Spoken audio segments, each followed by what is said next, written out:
Hey everyone, आपके दिमाग में कभी ना कभी ये बात जरूर आई होगी, क्या 3D मैन्यूवर गियर या omni directional mobility gear actual में पॉसिबल है? यानी कि हमारे आज के साइंस और टेक्नोलॉजी के हिसाब से क्या इसे बनाया जा सकता है? अगर इस सवाल का जवाब चाहिए तो प्लीज इस वीडियो को एंड तक जरूर देखिएगा। मेरा नाम है सौरभ और आप देख रहे हैं बीस्ट फैंटेसी। तो और वक्त ज़ाया न करते हुए वीडियो शुरू करते हैं।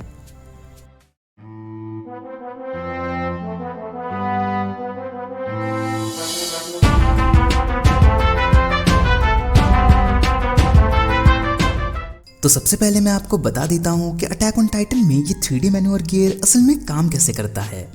साले मैंने कुछ पूछा मैंने कुछ। हाँ, आपने भले ही ना पूछा हो पर बताना मेरा फर्ज है, क्योंकि वॉच टाइम भी तो जरूरी है।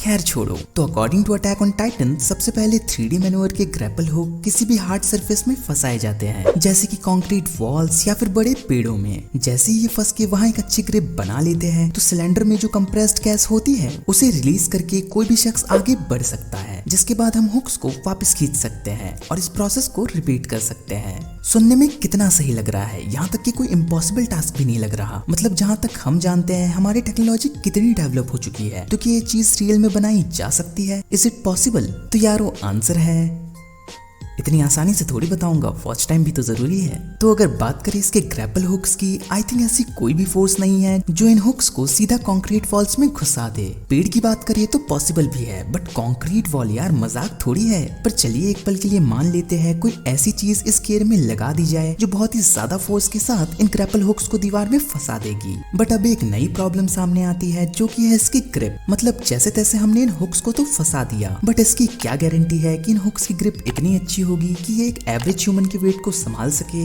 देखो यार, पॉइंट वाली बात है, क्योंकि एक एवरेज ह्यूमन का वेट 60 to 70 kgs का होता है और अभी भी एक ग्रैपल हुक बहुत ही फोर्स के साथ वहां अंदर तक घुसी है, पर मुझे नहीं लगता कि उसकी ग्रिप इतनी अच्छी होगी कि वो एक इंसान का वेट संभाल सके। पता चला रास्ते में टपक जाओ। पर चलो ये भी कंसिडर कर लेते हैं कि वो ग्रैपल हुक इतनी ज्यादा अंदर तक घुस के अपनी ग्रिप बनाई हुई होगी कि एटलीस्ट कुछ सेकंड्स तक, यानी कि जब तक हम स्विंग कर रहे हो तब तक उसकी ग्रिप बनी रहे। लेकिन इसके बाद भी एक प्रॉब्लम आ जाती है कि वो ग्रैपल हुक्स वापस कैसे निकलेंगे, क्योंकि अगर वो इतनी ज्यादा फोर्स के साथ अंदर तक घुसी है और ऐसी ग्रिप बनाई हुई है कि वो एक एवरेज ह्यूमन का वेट तक संभाल सके, फिर तो वो निकलने से रही। उसे खींच के निकालना पॉसिबल ही नहीं है। ऊपर से उतना टाइम भी नहीं होता, क्योंकि कुछ ही सेकंड्स में उसे छोड़कर दूसरी दीवार में टारगेट लगाना होता है। अब इस केस में बस एक ही चीज की जा सकती है कि अगर कोई ऐसी ग्रैपल हुक्स बना दी जाए जो ग्रिपिंग के टाइम पर एक्सटेंड हो जाए, जिससे पकड़ बनी रहे, और रिलीज के टाइम पर श्रिंक हो जाए, जिससे वो बहुत ही कम फोर्स के साथ भी निकल सके। पर इसके लिए उस स्टील वायर के अंदर ही एक छोटी वायर जोड़नी होगी जो कि सीधा गियर से कनेक्टेड हो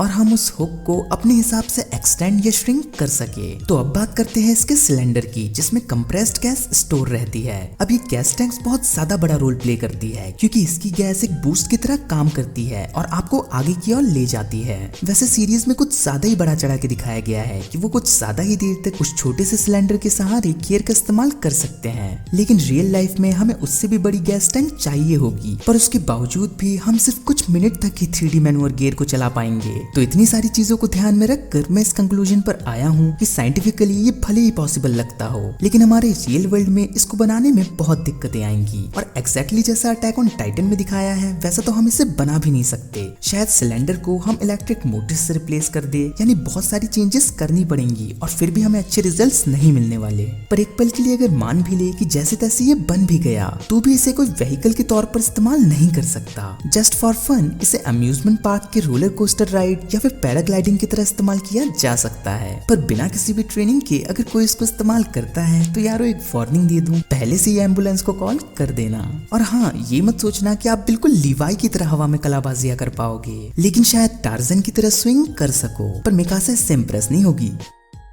वीडियो पसंद आई हो तो एक लाइक और कमेंट तो बनता है बॉस। ऐसी इंटरेस्टिंग वीडियोस देखने के लिए चैनल को सब्सक्राइब करके बेल आइकन दबाना मत भूलिएगा। इस वीडियो को अपने चाहने वालों के साथ शेयर करना मत भूलिएगा। मैं मिलता हूँ ऐसी एक इंटरेस्टिंग वीडियो के साथ, तब तक के लिए बाय। Thanks for watching.